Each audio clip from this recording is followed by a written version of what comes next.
अस्सलाम वालेकुम। Review exercise 18। अब इसमें एमसीक्यूज हैं, तो एमसीक्यूज करते हैं। सबसे पहला एमसीक्यूज है कि एक प्रोपोर्शन है पी क्यू और आर एस का। अब ये प्रोपोर्शन, इसमें हमसे पूछा जा रहा है कि ये जो पी है ये थर्ड प्रोपोर्शनल है, मीन है, फोर्थ प्रोपोर्शनल है या फर्स्ट प्रोपोर्शनल है। देखिए ये हमने क्लासों में सीखा है कि ये एक प्रोपोर्शन है, ये एक रेशियो है, ये दूसरी रेशियो है। और यहां पर ये जो चार पोजीशंस है इनको हमने नाम दिया हुआ है, इसको फर्स्ट प्रोपोर्शनल, इसको सेकंड प्रोपोर्शनल, इसको थर्ड और इसको फोर्थ। तो इसी तरह से तरतीब एक सीक्वेंस है, फर्स्ट सेकंड थर्ड फोर्थ। तो यहां पर हमें पी के लिए पूछा जा रहा है कि ये कौन सा प्रोपोर्शनल है। तो ये तो बहुत ही इजी है, देखें फर्स्ट सबसे पहले पी लिखा हुआ है तो ये फर्स्ट प्रोपोर्शनल है। तो यहां पर जो हमारे पास ऑप्शन डी है फर्स्ट प्रोपोर्शनल का, वो सही है। अब ये एमसीक्यू नंबर 2। तो यहां पर एक रेशियो है L रेशियो M। तो यहां से ये जो L है ये क्या है, तो चार ऑप्शंस हैं हमारे पास, जिसमें कॉन्सिक्वेंट, एंटीसीडेंट, रिलेशन या नॉन ऑफ दिस। देखें रेशियो के दो कंपोनेंट होते हैं, ये पहली वाली कंपोनेंट और ये दूसरी वाली कंपोनेंट, और इसको हम कहते हैं एंटीसीडेंट और इसको कहते हैं कॉन्सिक्वेंट। जो पहले लिखा होता है वो एंटीसीडेंट और जो बाद में लिखा होता है वो कॉन्सिक्वेंट। तो यहां पर हमें L के लिए पूछा जा रहा है कि L क्या है, तो L जो है वो एंटीसीडेंट है। तो यहां पर जो ऑप्शन है बी का वो सही है। अब थर्ड एमसीक्यू, जिसमें हमें एक रेशियो मिला है U/V। अब इस रेशियो में V क्या है, तो देखिए मैंने एमसीक्यू 2 में ही आपको समझाया कि ये जो पहला वाला कंपोनेंट है इसको हम कहते हैं एंटीसीडेंट और इसको कहते हैं कॉन्सिक्वेंट। तो अब यहां पर ये जो बैक साइड में है, जो दूसरे नंबर पर है, उसके लिए पूछा जा रहा है कि वो क्या है, तो वो है कॉन्सिक्वेंट। तो यहां पर जो सही आंसर है वो बी है। अब एमसीक्यूज 4, यहां पर if A, B, C are in continued proportion then B is called dash proportional between A and C। देखें यहां पर कंटिन्यूड प्रोपोर्शन की बात हो रही है और हमें इस तरह तीन कंपोनेंट दिए हुए हैं, और कंटिन्यूड प्रोपोर्शन की जब भी बात होगी इस तरह तीन कंपोनेंट मिले होंगे तो ये जो दरमियान वाला है ये ऐसे बनेगा। देखें ये B जो है दोनों साइडों में आएगा, तभी जाकर ये प्रोपोर्शन जो है पूरी होगी चार कंपोनेंट के लिए। तो अब यहां पर जो ये सेंटर वाली है ये इसके साथ भी बनाती है रेशियो और इसके साथ भी रेशियो बनाती है, और ये किस पोजीशन में है, ये मीन पोजीशन में है। तो यहां पर हमें ये पूछा जा रहा है कि बी क्या है, तो बी यहां से किस ऑप्शन में सही होगा, मीन में सही होगा, क्योंकि यहां पर कंटिन्यूड प्रोपोर्शन में हम इस दरमियान वाले कंपोनेंट को जो दोनों के साथ होता है वो मीन प्रोपोर्शनल कहलाता है। तो यहां पर जो सही ऑप्शन है बी है, मीन। ये पांचों एमसीक्यूज। अब यहां पर the mean proportional between A square and B square is dash. तो चार ऑप्शन है। अब हमें A square and B square का मीन प्रोपोर्शनल क्या होगा। देखें प्रोपोर्शनल कैसे बनता है, अभी पिछले ही एमसीक्यूज में समझाया। अब यहां पर दो मिले हैं हमें, ये A स्क्वायर मिला है, ये B स्क्वायर मिला है, और मीन प्रोपोर्शनल की बात कर रहा है तो समझो कि ये वाला कंटिन्यूड प्रोपोर्शनल है। तो कंटिन्यूड प्रोपोर्शन में जो सेकंड एंड थर्ड प्रोपोर्शनल की जगह होगी वहां पर सेम नंबर आएगा या सेम वैल्यू होगी। तो हम क्या करते हैं, अब यहां पर लेट करते हैं इसको x के साथ। तो यहां पर हमने दोनों साइडों में x रखा, हमने मीन प्रोपोर्शनल को x वेरिएबल में रखा ताकि हमें मीन प्रोपोर्शनल का मालूम हो सके। तो अब सिंपल से इसको सॉल्व करते हैं, तो ये दोनों आपस में मल्टीप्लाई होते हैं, ये दोनों आपस में मल्टीप्लाई होते हैं। Product of mean is equal to product of extreme. तो ये दोनों जब मल्टीप्लाई होंगे तो x स्क्वायर बनेगा, और इस तरफ A square and B square multiply में ऐसे रखे जाएंगे। अभी जो ये स्क्वायर है ये हम ऐसे भी लिख सकते हैं, दोनों का स्क्वायर लेकर ब्रैकेट के बाहर एक दफा करके लिख सकते हैं, और ये दोनों एक दूसरे से कैंसिल आउट होंगे, या आप यहां से स्क्वायर रूट लगाकर इनको कैंसिल आउट कर सकते हो। तो x किसके इक्वल बनता है, A एंड B, जो A मल्टीप्लाई B। तो यहां पर इसके लिए भी सही आंसर कौन सा है, B, जिसमें A B लिखा हुआ है। देखिए ये चीजें ऐसे हैं एमसीक्यूज, ये बहुत अहम चीजें हैं आपको एग्जाम के लिहाज से भी, और इसके अलावा जब आप कहीं पर टेस्ट देते हो जॉब के लिए तो वहां भी आपको इसी एमसीक्यूज टाइप के क्वेश्चंस मिलते हैं। तो आपको अगर इनके सारी बुनियादी चीजें समझ होंगी तो आप उनको इस तरह सॉल्व करके मालूम कर सकते हो। अब ये एमसीक्यू 6, यहां भी एक प्रोपोर्शन है जिसमें हमें x की वैल्यू फाइंड करनी है, लेकिन यहां x के साथ जो है प्लस में वोल नंबर लगे हुए हैं। तो यहां भी सिंपल पहला काम हम क्या करते हैं, ये दोनों मीन है और ये दोनों एक्सट्रीम है, तो हम मीन को मीन के साथ मिलाते हैं तो इस तरह बनेगा दोनों मल्टीप्लीकेशन में ऐसे, ये 5 इसके साथ लगेगा और ये 7 जो है इक्वल के दूसरी तरफ x प्लस 5 के साथ लगेगा। अब हमें x की वैल्यू फाइंड करनी है, तो इसको मुकम्मल से सॉल्व करते हैं तो हमें x की वैल्यू मिलेगी। ये दोनों 5x प्लस इन दोनों को मल्टीप्लाई करें 35 और यहां इन दोनों का 7x और इन दोनों का मल्टीप्लीकेशन 35। तो लाइक टर्म्स को एक साइड में रखेंगे, 5x लिखा है, इसको लेकर आते हैं तो माइनस का 7x और ये 35 पहले से रखा है, ये वाला 35 जाएगा तो माइनस का 35 बनेगा। अब इन दोनों का अगर सॉल्व करें तो -7 से प्लस के 5x निकालते हैं तो माइनस के 2x और यहां पर 35 प्लस का है 35 माइनस का है तो आंसर क्या होगा 0।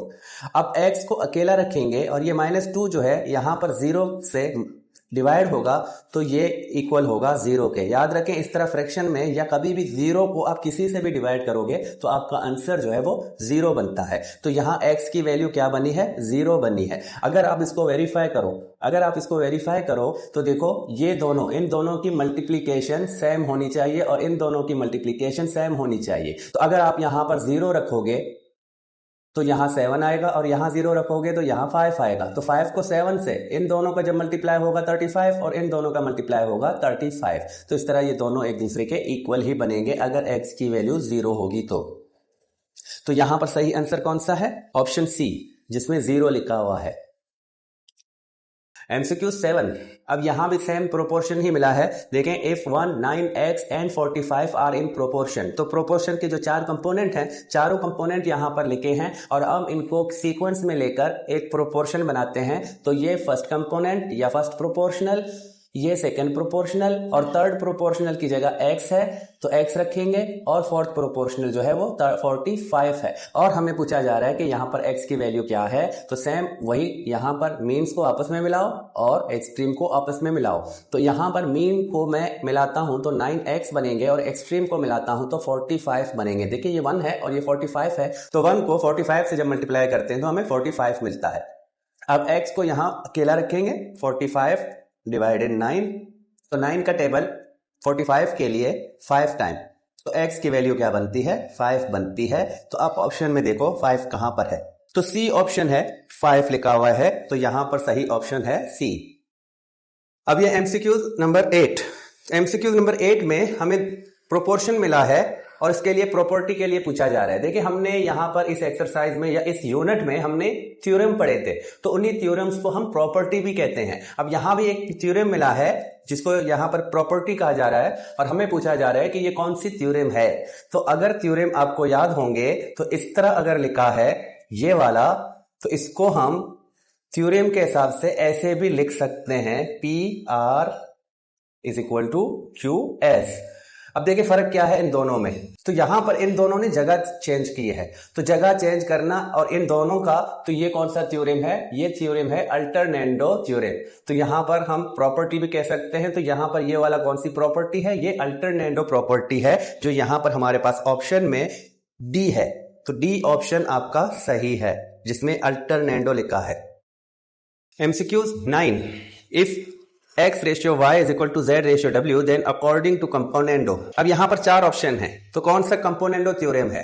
तो कंपोनेंडो थ्योरम के बारे में हम क्या जानते हैं, देखिए कंपोनेंडो के लिए हम हमेशा ये वाला जानते हैं कि अगर ए बी का रेशियो है तो हम इस वाले को नोमिनेटर को यहां डिनोमिनेटर के साथ प्लस करते हैं, या हम ऐसे करते हैं a + b, या डिनोमिनेटर को लेकर नोमिनेटर के साथ प्लस करते हैं। तो इस वाला फॉर्मेट या ये वाला फॉर्मेट, तो ये कंपोनेंडो की पहचान है। तो यहां पर भी अगर आप ऑप्शन ए देखें तो यहां पर आपको मिला है x/x + y, तो y हमारा डिनोमिनेटर है और x को डिनोमिनेटर के साथ यहां पर प्लस किया गया है, और इसी तरह दूसरी तरफ z को भी ऐसे लेकर w के साथ प्लस किया गया है। तो ये ऑप्शन जो है ये कंपोनेंडो थ्योरम है। तो यहां पर जो सही ऑप्शन है वो क्या है, ए। तो ये ए वाला जो ऑप्शन है जिसमें ये वाला थ्योरम बना हुआ है, तो हम इसको सही टिक करते हैं। अब ये MCQ नंबर 10, तो इफ A/B = C/D, तो अब अकॉर्डिंग टू अल्टरनेंडो प्रॉपर्टी। तो अल्टरनेटो प्रॉपर्टी अभी क्वेश्चन नंबर या एमसीक्यू नंबर 8 में आपने देखा था। तो अल्टरनेटो क्या है, अगर ये वाला इसको मैं फ्रैक्शन टाइप में लिखूं तो ऐसे लिखते हैं। तो अगर ये ऐसे है तो इसको हम अल्टरनेटो में कैसे बनाते हैं, हम इन दोनों का अल्टरनेट करते हैं, इन दोनों की जगह चेंज करते हैं। तो सी यहां और बी यहां। तो ये वाला ऑप्शन आपको जहां दिख रहा है, जिस ऑप्शन में दिख रहा है ए बी सी डी में से, वो सही है। तो ये कौन सा है, ये डी है। तो यहां पर डी का ऑप्शन सही है। एमसीक्यूज 11 देखिए, सारी सेम चीजें हैं। यहां अब फोर्थ प्रोपोर्शनल के बारे में पूछा जा रहा है और हमें 3 प्रोपोर्शनल मिले हैं। तो इनको अगर हम सीक्वेंस में लिखेंगे तो 3 जो है वो first proportional, 5 second proportional, 12 third proportional, और फोर्थ की जगह हम क्या लिखेंगे, नहीं पता तो हम x लगा देंगे और इसको सॉल्व करेंगे तो हमें x की वैल्यू मिलेगी जो हमारा फोर्थ प्रोपोर्शनल होगा।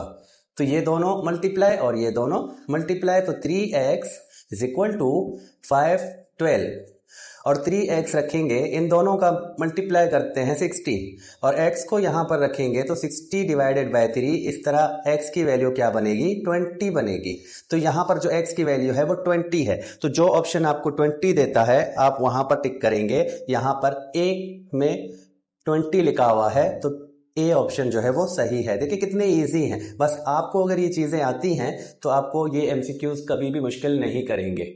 एमसीक्यूज 12, अब यहां भी 3 कंपोनेंट मिले हैं प्रोपोर्शन का, और प्रोपोर्शन के लिए बताया जा रहा है कि ये कंटिन्यूड प्रोपोर्शन है। तो मतलब कि यहां चौथे की जगह हमें x रखने की जरूरत नहीं है। जब कंटिन्यूड प्रोपोर्शन की बात होगी तब हमारे लिए 3 कंपोनेंट ही काफी हैं, क्योंकि यहां पर जो ये दरमियान वाला कंपोनेंट होगा ये दोनों के साथ होगा। क्योंकि कंटिन्यूड प्रोपोर्शन को आपने हमेशा देखना है कि अगर ये मौजूद है तो इसका मतलब है हमारा मीन प्रोपोर्शनल जो है वो सेम नंबर है। तो यहां इसको मैं फर्स्ट रखता हूं 2x, इसको सेकंड रखता हूं 3y, तो थर्ड भी यही होगा। क्योंकि कंटिन्यूड प्रोपोर्शन है तो इसमें हमें 3 कंपोनेंट ही मिलेंगे, क्योंकि अगर कंटिन्यूड प्रोपोर्शनल लिखा है तो 3 कंपोनेंट में ही हमारा सारा कुछ हो जाता है। तो यहां पर ये 6z, अब ये दोनों मीन और ये दोनों एक्सट्रीम, तो इनको सॉल्व करते हैं। तो 2x मल्टीप्लाई 6z बनता है और यहां पर 3y का स्क्वायर बनाते हैं हम, क्योंकि ये दोनों मल्टीप्लाई है तो इनका स्क्वायर। यहां पर ये दोनों मल्टीप्लाई होंगे, 12xz बनेगा और यहां 3 का स्क्वायर 9 और y का स्क्वायर y स्क्वायर। तो इस तरह ये मजीद और सिंप्लीफाई नहीं होगा क्योंकि ये वेरिएबल्स अलग अलग हैं। तो यहां पर आप देखें आपको ऑप्शन में ये वाला कहां मिलता है, तो आपका जो ऑप्शन सी है वो ये शो करता है। देखिए वहां पर ऐसे लिखा है, तो इक्वल के इस तरफ या उस तरफ होने से कोई फर्क नहीं पड़ता, ये दोनों चीजें एक ही हैं। तो यहां पर जो आपको सी ऑप्शन मिला है जिसमें 9y square is equal to 12xz लिखा है वो सही ऑप्शन है। MCQ 13, x by y is equal to w by z। अब यहां पर हमें पूछा जा रहा है कि अगर इसको डिविडेंडो थ्योरम के अकॉर्डिंग हम करें तो क्या बनेगा। देखिए डिविडेंडो में क्या है, कंपोनेंडो अभी कुछ MCQ पहले हमें मिला था, तो कंपोनेंडो में हम प्लस करते हैं, तो वहां पर यही समझो कि बहुत साइड प्लस ऐड करते हैं। जिस तरह ये वाला है x by y, तो यहां कंपोनेंडो में हम इस तरह दोनों साइडों में 1 को प्लस करते हैं और डिविडेंडो में हम दोनों साइडों में 1 को माइनस करते हैं ऐसे। और यहां पर अब क्या होगा, कंपोनेंडो में हम इस तरह कर रहे थे तो यहां सिर्फ साइन चेंज होगी, माइनस की साइन लगेगी, जो नोमिनेटर वाला है वो डिनोमिनेटर के साथ इस तरह माइनस में लगेगा, और यही काम दूसरी तरफ भी होगा ऐसे। तो ये होगा डिविडेंडो। अब यहां पर अगर इस तरह है या माइनस नोमिनेटर में रखा हो तब भी वो डिविडेंडो ही कहलाएगा। तो यहां देखें आपको ऑप्शन ए में यही चीज मिलती है, लेकिन वहां पर हमें माइनस नोमिनेटर में मिलता है। तो हम इसको ऐसे भी कर सकते हैं, x by y लिखा है तो हम डिनोमिनेटर को यहां नोमिनेटर के साथ माइनस में रख सकते हैं। तो इसको भी अगर मैं सेट करूं तो ये w z, तो ये जो z है इसको मैं यहां पर ऐसे माइनस में रख सकता हूं, ये वाला या ये वाला, ये दोनों जो हैं डिविडेंडो थ्योरम कहलाते हैं। तो यहां आपको जो ऑप्शन 1 मिला है वो आपका डिविडेंडो थ्योरम है। तो ऑप्शन ए जो है उसको टिक करते हैं। MCQ 14, force and acceleration are in. तो ये दोनों आपस में क्या हैं, डायरेक्ट प्रोपोर्शन है, ज्वाइंट प्रोपोर्शन, इनवर्स प्रोपोर्शन या नॉन ऑफ दीज। देखिए ये वैसे मैथ का क्वेश्चन नहीं है, ये फिजिक्स का क्वेश्चन है, लेकिन जब मैथ में आया है और इसके लिए मेरे ख्याल में 18.2 या 18.4 ऐसे कुछ एक्सरसाइज में ऐसा क्वेश्चन भी आया हुआ है जिसमें फोर्स वाली बात हो रही है। तो यहां पर हमने सिंपल से ये समझना है, फोर्स और एक्सीलरेशन जो है ये दोनों डायरेक्टली प्रोपोर्शन में आते हैं। तो यहां पर जो हमारा ऑप्शन ए है जिसमें डायरेक्ट प्रोपोर्शन लिखा है, तो याद रखें ये दोनों आपस में हमेशा डायरेक्ट प्रोपोर्शन ही होते हैं। तो हम ए को टिक करते हैं। अब ये लास्ट एमसीक्यूज है, एमसीक्यूज नंबर 15। तो यहां भी एक प्रोपोर्शन मिला है जिसमें फर्स्ट प्रोपोर्शनल की जगह ए लिखा हुआ है और हमें ए की वैल्यू का पूछा जा रहा है। तो ए की वैल्यू को हम जस्ट वही काम करते हैं जो इक्वेशन बनाकर इनको सॉल्व करेंगे तो ए की वैल्यू हमें मिलेगी। तो ये दोनों प्रोडक्ट ऑफ मीन, ये दोनों प्रोडक्ट ऑफ एक्सट्रीम। तो 5a is equal to 4 multiply 15। तो 5a इन दोनों का मल्टीप्लीकेशन 60 होगा और a को यहां रखेंगे, 60/5 बनेगा। तो 5 का टेबल 60 के लिए हम पढ़ेंगे तो ये होगा 12 टाइम। तो यहां जो ऑप्शन है 12 वो सही है और वो ऑप्शन है सी। तो सी को टिक करते हैं और इसी के साथ एमसीक्यूज कंप्लीट हो जाते हैं इस यूनिट के। तो हम नेक्स्ट वीडियो में नेक्स्ट यूनिट के साथ आएंगे, तब तक के लिए खुदा हाफिज।